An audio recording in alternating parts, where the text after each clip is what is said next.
सध्या जे काही महाराष्ट्रातील आपले 29 जे काही नगरपालिका आहेत ह्यांच्या निवडणुका येत्या 15 तारखेला होणार आहेत.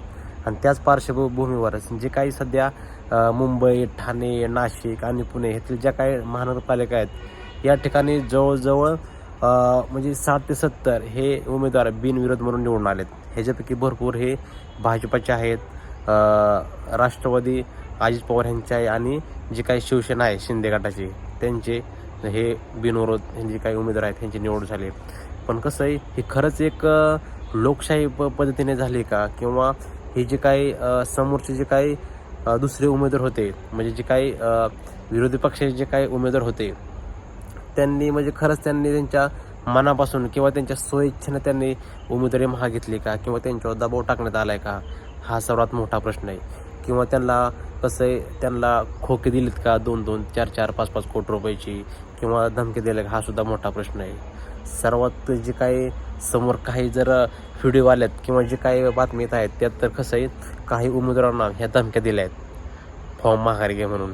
आणि सर्वात महत्त्वाचं म्हणजे जे काही हे जे म्हणजे विरोध निवडून आलेले उमेदवार आहेत ते फक्त सत्ताधारी पक्ष आहेत सर्वात जास्त. त्याच्यामध्ये विरोधक पक्षाचा कुठलाही एक किंवा विरोधी जे काही पक्ष आहेत त्यांचा कुठलाही एक सुद्धा नेता नाही त्याच्यामध्ये किंवा उमेदवार निवडून आला आहे. ही सर्वात म्हणजे भयंकर गोष्ट आहे अशी. ह्याच्या आधी असल्या गोष्टी कधीच घडल्या नाहीत. बिनविरोध निवड व्हायची उमेदवाराची, पण इतक्या प्रमाणामध्ये नाही, ते पहिल्यांदाच झाले. जवळजवळ 5 ते 10 वर्षांनी ह्या ज्या काही महानगरपालिकेच्या निवडणुका होत आहेत आणि त्यात असं कांड झालं आहे.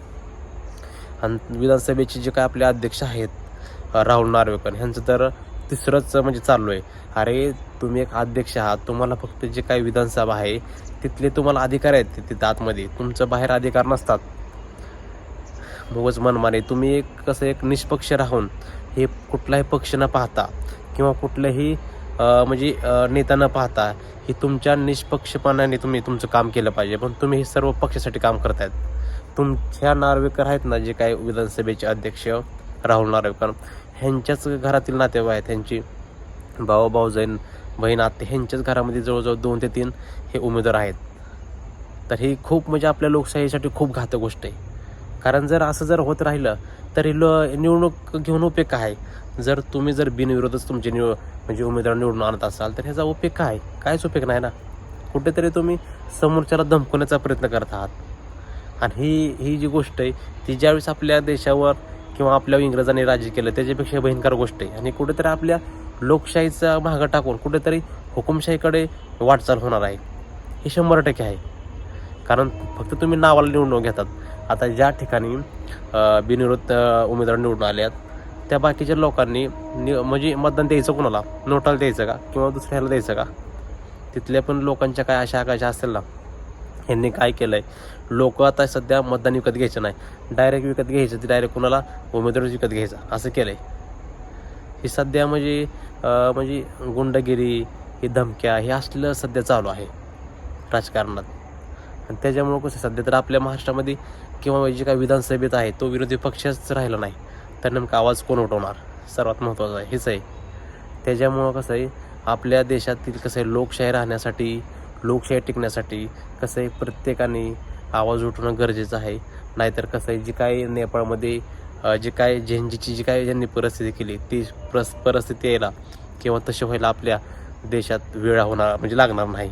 आणि ते 100% तसे हलवणार आहेत नेत्यांचे. त्याच्यामुळं कसं आहे, थोडी जाण ठेवा, लाज ठेवा थोडी. कसं आहे, आपण एक लोकशाही देशात राहतोय, काय ना लवकरच हे आपले लोकशाही देश संपण्याच्या मार्गावर आहे ना, हेच नेते आणत आहेत.